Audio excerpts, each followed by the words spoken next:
Yes, hope you're having a great Sunday morning wherever you might be, whatever you might be doing right across the country, on the land, in the town, in the city, at the beach, whatever you're doing. Of course, most of you would have heard of it, and it's an iconic name, really, Erawan Station. And down there at Erawan, much of the groundwork, or work that tractors might do, but groundwork, a bit of debate as to what this actually is done with a team of Clydesdales. And a lot of the work carried out on foot or on horseback is done. Of course, we're joined by Collin Drummond, of course, is from Erawan, who sees it as a cost-efficient way of getting crops into the ground and getting around the station safely. Collin is our character of the country. He's at the New Zealand Ploughing Championships down there in Southland. First of all, we'll talk about Erawan and the Clydesdales in a moment, but just, Collin, briefly, what's your involvement been at the championships? We're just here, me and my wife Erin, with a couple of teams that we qualified for these New Zealand finals. So we're down here over these few days ploughing at the final. Great stuff, and hope that's all going well. Look, tell us a bit about Erawan Station and what makes it such so unique to farm. What's the difference about Erawan? What makes it stand out? It's a place with a lot of history. The Urquharts were pioneers, the previous owners. Everything they did really, really well.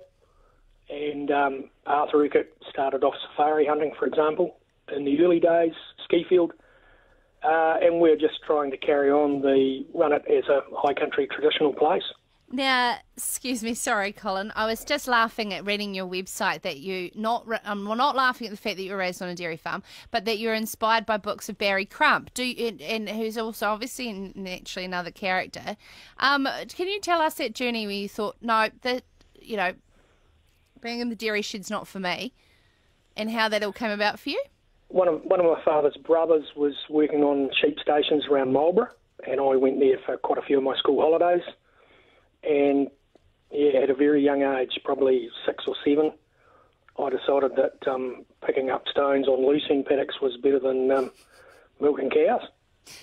Very cool, absolutely. Now, in terms of your Clydesdales, going back to that, firstly, did you know that Richard Lowe has Clydesdales and one in particular called Collin? Oh, sure, he'll be a real good horse, won't he? Well, that's what we're thinking about. Unfortunately, it wasn't named after you, Collin, even though we probably should have put that 2 and 2 together. When we asked for texts from our listeners, they said, what about calling it Collin after the late Pine Tree Meets?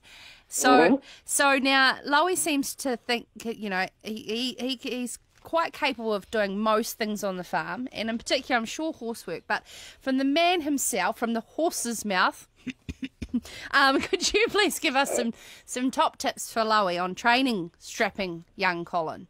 It's just a bit like kids, really. Manners and then as much work as what they can handle. Could you imagine Lowe teaching someone manners? I only know of him. I've never met him. Keep it that His way. reputation, da-da-da. Good reply, Collin. Good reply. Collin, just on that, the young colt's going very well. He's handling. He's very friendly. And as someone said, don't push him too fast. Let him learn at his own speed. And he was actually born the day Pine Tree died. So that's why he got the name Collin. Yeah. Oh, yeah. So they are tremendously slow maturing horses. So, yeah, that's right. And if you've got manners on them, they don't need much else, do they? No, the mare is very sensitive, and we've got a couple of good mares, and they're quite very. The animals, they like to please, don't they? Yeah, absolutely. The good ones do. What's it like working with Clydesdales, and why do you choose to do that? Tradition, a sense of achievement. When I was first mustering and then managing stations, I never ever thought I'd be able to afford to own a Clydesdale, but just in the right place at the right times, and ended up with a few more. And then nowadays, of course, we do a bit of tourism at Erawan, and so we need 2 6-horse teams, and it's just so satisfying breeding young ones. All the mares have worked, so they prove themselves, just like they did in the old days. Yeah, you're always trying to breed young ones that are just that little bit better than what their mothers were, and then getting them broken in and giving them some work and seeing them just get better and better. That's the part that I just love about it. What are the challenges of facing the high country, Colin? How would you sum up what's the toughest things ahead for the high country? Politicians with tenure review, so you don't want to get me started on that. Yep. Sustainability. Yeah. Everyone trying to tell you what you might or might not be doing wrong, but gosh, the stock grazing on that native pasture is as pure and as organic as what you can get. It's that tussock and brown top is what the mowers were eating centuries ago. Yeah. Hey, and what about the positive opportunities that you see for New Zealand farming? I mean, we can talk all day till the cows come home about the merino wool story and the beef job and the lamb job and everything at the moment. Do you feel good about it for you and your family and for the sector in general?